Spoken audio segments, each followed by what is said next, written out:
7h30, horário de Portugal, e nós estaremos com o nosso devocional diário, Mentes com Bíblia. Nós paramos ontem no capítulo 3, fomos até o versículo 15 de Ruth. Nós estamos finalizando Ruth hoje. A partir de amanhã nós vamos iniciar ali com Noé, aproveitando a deixa que nós falamos ali sobre Apocalipse 18 no sábado. E Apocalipse 18 no sábado. Então nós vamos falar sobre as alianças do Senhor e nós vamos começar falando sobre Noé. As alianças que o Senhor fez lá com Adão e Eva, as alianças que o Senhor fez com Abraão, as alianças que o Senhor fez lá com os descendentes de Abraão, depois com Moisés e o povo lá no deserto, a aliança que o Senhor fez ali com Noé, né, quando veio ali a inundação, e a aliança que nós temos através de Jesus Cristo, o nosso Deus. Uma aliança preciosa, uma aliança única, uma aliança eterna, que um Deus fiel nos prometeu uma eternidade junto dele e nos prometeu a proteção aqui nessa terra ainda, no tempo que nós estamos vivendo aqui. E nós temos já, através do Espírito de Deus, uma porção do que nós viveremos lá na eternidade com este Deus. E aqui nós vamos falar, então, voltando ao contexto de Ruth, eu vou orar para nós já começarmos, então nós vamos falar um pouquinho mais sobre Ruth. Senhor, nós te agradecemos por esse tempo, te agradecemos pelo dia de hoje, Senhor, o início de semana, Senhor, onde nós iniciamos a semana já fortalecidos em Ti, fortalecidos na Tua palavra, Senhor, onde nós já nos primeiros momentos do nosso dia levantamos aqui um altar, Senhor, em adoração, em honra e glória a Ti, Jesus, onde nós declaramos que só há um Deus em nossas vidas, onde nós declaramos, Senhor, que nós queremos Te obedecer, nós queremos viver em santidade, onde nós Te agradecemos pelo perdão dos nossos pecados, Senhor, onde nós queremos aprender mais de Ti, Senhor, para que nós possamos realmente aplicar esses preceitos, esses princípios nas nossas vidas, nas nossas famílias, no dia de hoje, Senhor. Nos ajuda a entendermos, Senhor, traz à nossa consciência tudo aquilo que não provém de Ti, Senhor, tudo aquilo que nos afasta de Ti, Senhor, e nos faz entendermos através da Tua palavra o tamanho da Tua proteção, o tamanho do Teu amor, o tamanho da Tua longanimidade, Senhor, e nos ajuda, Senhor, a aplicarmos essa palavra no nosso dia, em nossas famílias, em nossos trabalhos, enchendo as nossas mentes de quem Tu és. E então nós teremos uma identidade, Senhor, essa identidade que provém de Ti, Jesus. Eu te entrego esse tempo nas Tuas mãos, que não seja eu, mas que seja o Teu Santo Espírito ministrando em mim, Senhor, que também preciso, Senhor, de Ti, e naqueles que ainda assistirão ou naqueles que estão assistindo. Em nome de Jesus. Amém. Então, gente,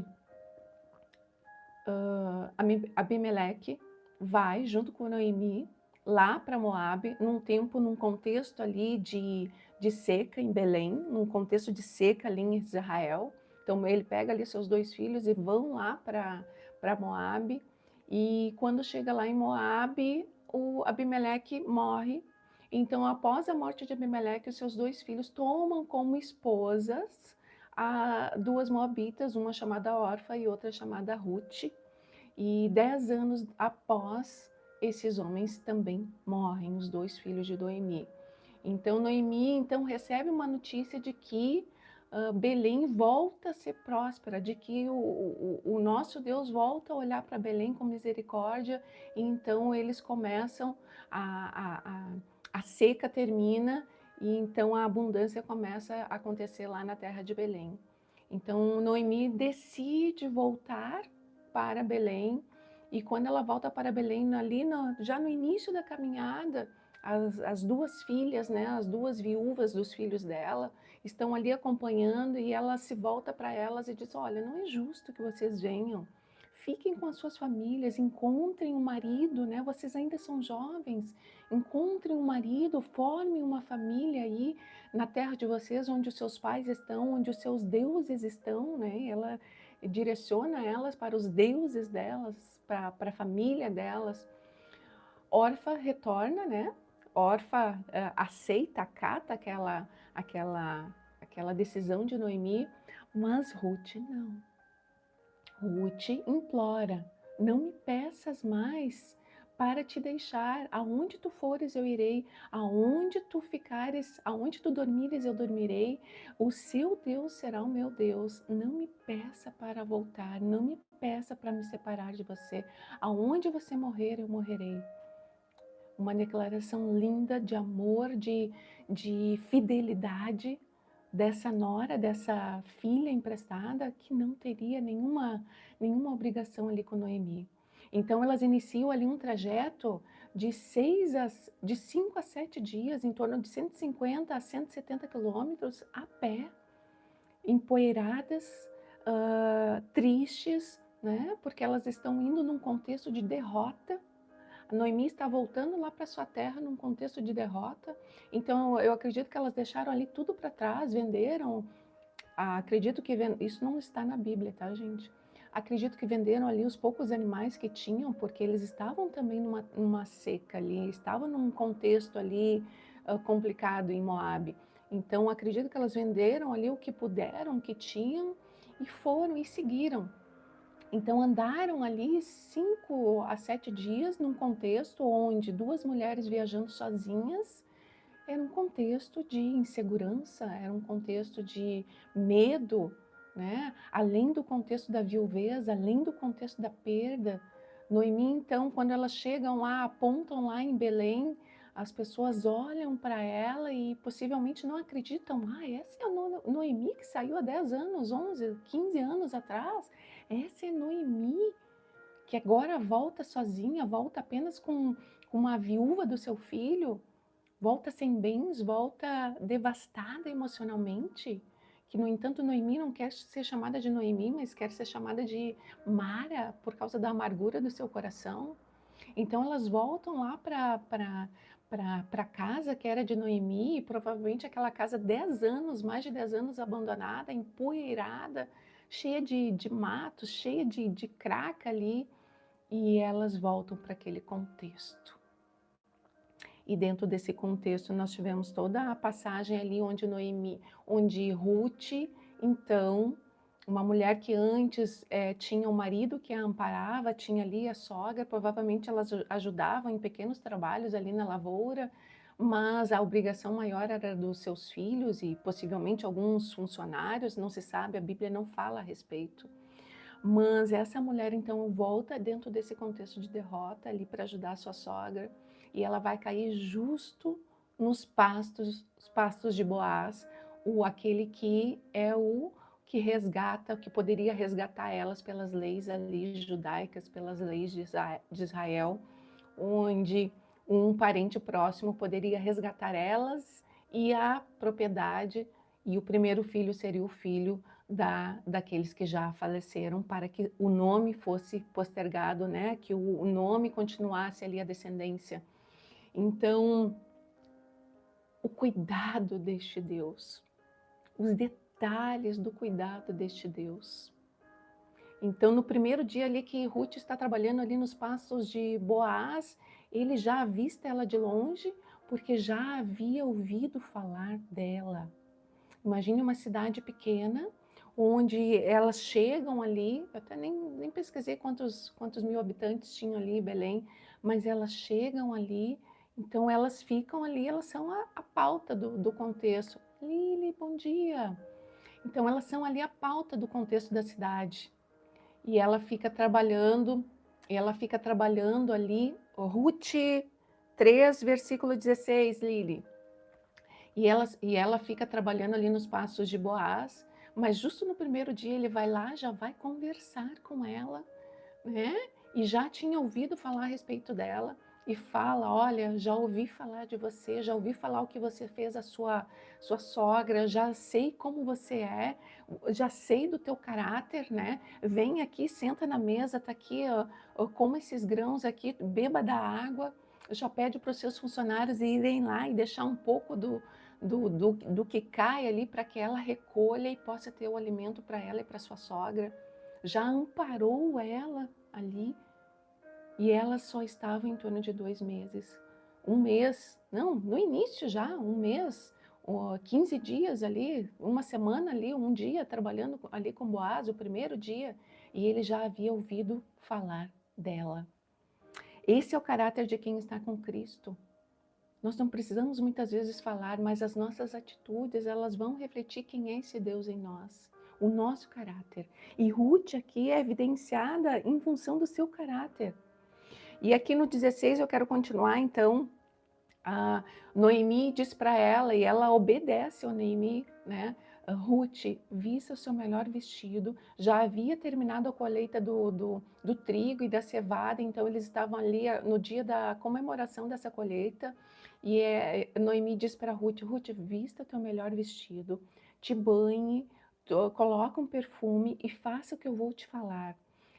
Espere lá, siga Boaz para ver aonde que ele vai deitar lá na eira, e quando ele for deitar lá na eira, depois você vai chegar lá nos pés dele, vai destapar a capa dele e vai se tapar e vai ficar nos pés dele.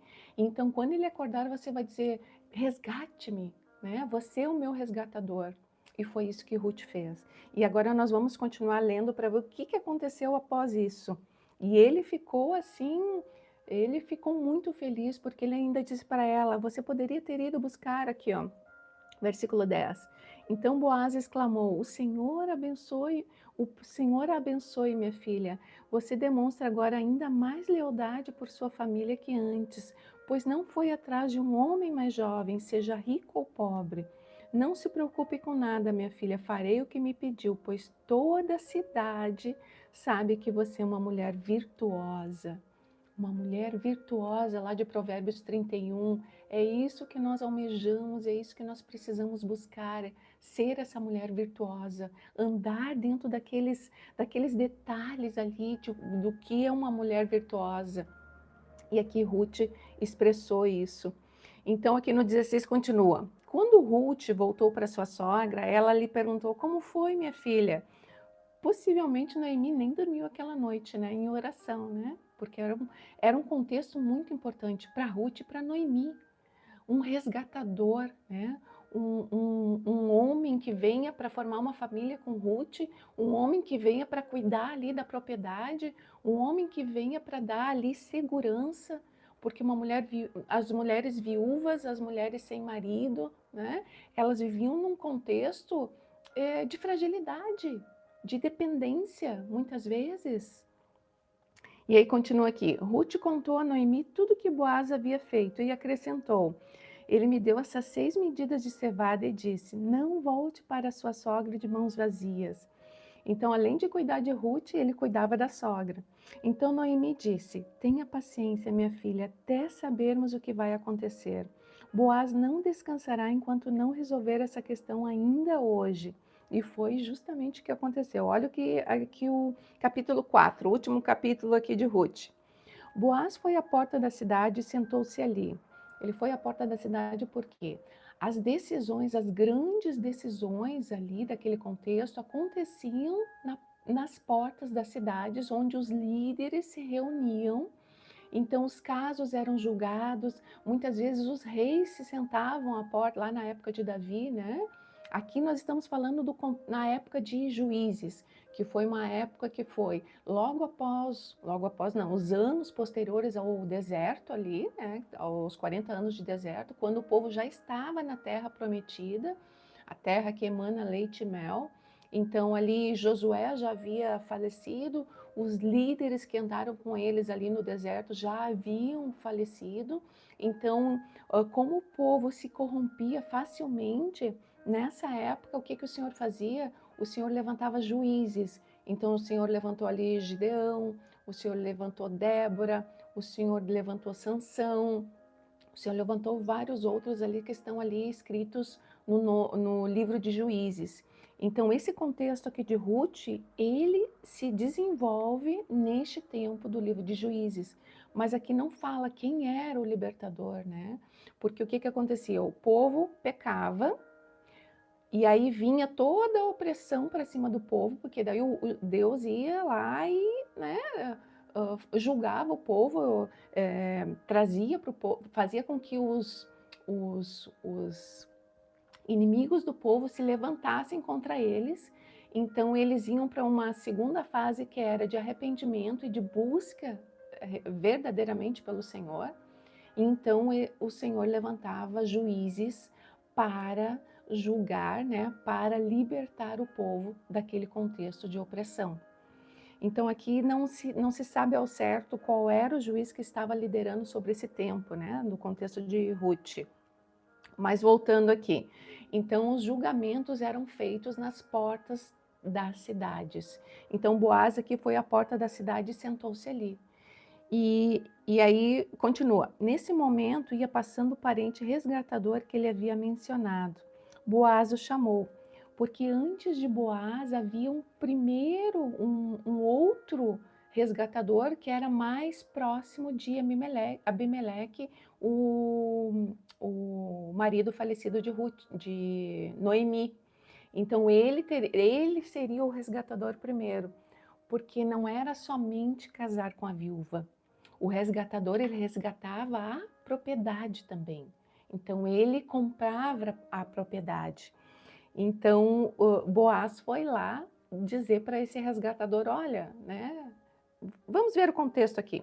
Venha cá e sente-se, amigo. Boaz falou para o parente dele, né? Quero conversar com você. O homem foi e se sentou. Então Boaz chamou 10 autoridades da cidade e pediu que se sentassem com eles, as testemunhas, né? Em seguida disse ao resgatador da família: Você conhece Noemi, que voltou de Moabe? Ela está vendendo a propriedade de nosso parente Elimeleque. Pensei que devia falar com você a esse respeito, para que você a resgate, caso tenha interesse. Se quer a propriedade, compre-a na presença das autoridades do meu povo. Se não tiver interesse por ela, diga-me logo, porque depois de você sou o resgatador mais próximo. O homem respondeu: Está certo, eu resgatarei a propriedade. Então Boaz lhe disse, aí vem a cartada de Boaz, né? É claro que, ao comprar a propriedade de Noemi, você também deve se casar com Ruth, a viúva moabita. Desse modo, ela poderá ter filhos que levem o nome de seu marido e mantenham a herança da família dele. A herança da família dele é o primeiro filho que viesse desse casamento levaria o nome do filho morto, de Noemi. Então a posteridade dele se manteria, né? Isso eram as tradições lá do povo judeu. Então, naqueles dias havia o seguinte costume, agora a Bíblia explica, né? Naqueles dias havia o seguinte costume em Israel. Quando alguém queria transferir o direito de resgate e troca, tirava a sandália e a entregava a outra pessoa para validar publicamente a transação. Assim, o outro parente resgatador tirou a sandália e disse a Boaz: Compre você a propriedade. Não, vamos lá no 6, que nós pulamos o 6, que é quando esse parente responde para Boaz. Se é assim, não posso resgatá-la, respondeu o parente resgatador. Isso poria em risco minha própria herança. Resgate você a propriedade. Eu não posso fazê-lo, porque uma moabita. Oi, Índia, bom dia.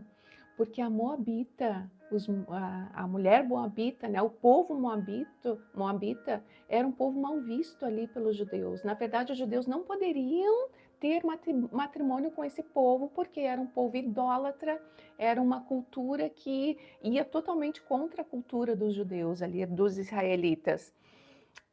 Então, no versículo 9, Boaz continua. Então Boaz disse às autoridades da cidade e ao povo ao redor: Vocês são testemunhas de que hoje comprei de Noemi toda a propriedade de Elimeleque, Quilion e Malom, os 2 filhos de Noemi. E junto com a propriedade tomei como esposa Ruth, a viúva moabita de Malom. Assim ela poderá ter um filho que leve o nome da família de seu falecido marido e herde a propriedade da família, aqui na cidade natal dele. Vocês hoje são testemunhas disso. As autoridades da cidade e todo o povo que estava na porta responderam: Somos testemunhas. Que o Senhor faça a essa mulher que chega à sua família o que ele fez a Raquel e Lia, das quais descendeu toda a nação de Israel. Que você seja próspero em Efrata e famoso em Belém. Que o Senhor lhe dê com essa jovem uma descendência numerosa, como a de nosso antepassado Pérez, filho de Tamar e Judá. Então, eu acredito que Ruth deveria ter ali seus 25 anos, talvez, não mais que isso, porque as mulheres casavam muito cedo, as mulheres se davam em casamento, eram dadas em casamento muito cedo. Os homens, eles já eram mais tarde, né? Aqui no caso de Boaz, já tinha um pouco mais de idade, então Ruth era jovem. Versículo 13. Boaz levou Ruth para casa e ela se tornou sua esposa. Quando Boaz teve relações com ela, o Senhor permitiu que ela engravidasse e ela deu à luz um filho. O Deus que concede a vida a ventres estéreis. Ela passou 10 anos ali com Quilion, né? E não gerou. O Senhor é aquele que dá a vida, o Senhor é aquele que concede a vida, o Senhor é aquele que sabe o nosso tempo correto de vida, o Senhor é aquele que é poderoso e soberano para operar maravilhas em nossas vidas. Ontem eu ainda assisti a um culto onde falavam sobre Sara, né? Sobre o ventre estéril de Sara e de Sarai, né, que depois passou a ser Sara. Então, Deus é o Deus de maravilhas. E o que acontece hoje, o decreto que nós temos hoje sobre as nossas vidas, muitas vezes, eles não definem o que este Deus tem escrito a nosso respeito. Assim como ele escreveu uma nova história aqui para Ruth, uma nova história aqui para Noemi, e nós vamos ler aqui o final, o contexto final, versículo 14. Não, vamos continuar no 13. Então, quando Boaz teve relações com ela, o Senhor permitiu que ela engravidasse e ela deu à luz um filho. Então as mulheres da cidade disseram a Noemi: Louvado seja o Senhor, que hoje proveu um resgatador para sua família. Que este menino seja famoso em Israel, que ele restaure seu vigor e cuide de você em sua velhice, pois ele é o filho de sua nora, que a ama e que tem sido melhor para você do que 7 filhos. O povo de Israel, que tinham muitas restrições contra os moabitas, receberam Ruth e agora falam que Ruth é melhor do que 7 filhos. E aí, continuando, versículo 16. Noemi pegou o bebê, aninhou junto ao peito e passou a cuidar dele como se fosse seu filho. As mulheres da vizinhança disseram: Noemi tem um filho outra vez, e lhe deram o nome de Obed. Ele é o pai de Jessé, pai de Davi. E essa é a genealogia de Pérez.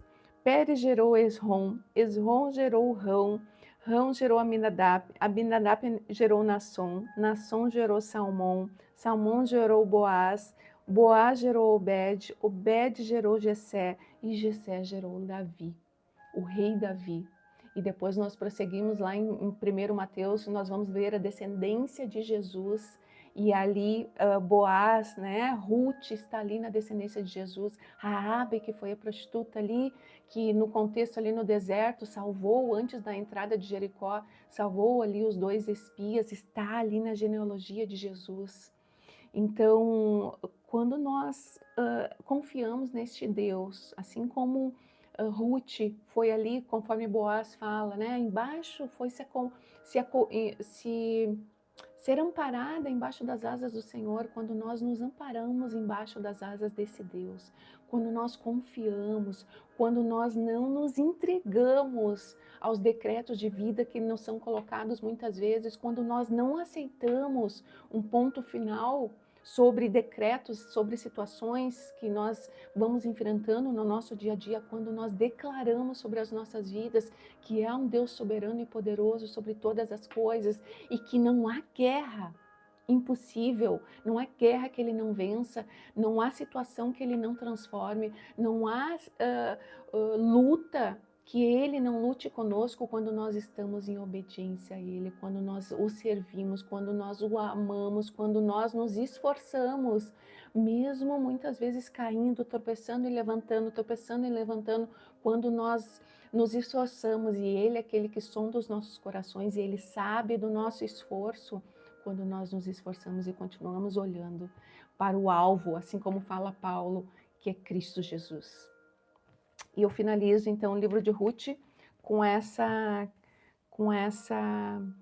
certeza de que nós temos um Deus que pode transformar as nossas vidas, que nós temos um Deus que está com tudo escrito a nosso respeito, que nós temos um Deus que Ele quer de nós Ele tem para nós a nossa boa, perfeita e agradável, né? O contexto, né? O que Ele sonha para nós é o melhor. Então nós depositamos hoje a nossa confiança nesse Deus, a nossa segurança, o nosso cuidado, as nossas vidas e as nossas mazelas, as nossas aflições, os nossos problemas, né? Porque esse Deus, Ele é maior do que os nossos problemas. Esse Deus, Ele é maior do que qualquer situação. E nada é impossível para Ele. Vamos orar então?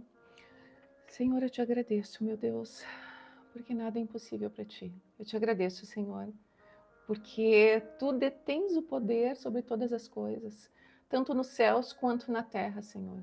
Tu és o Criador de todas as coisas.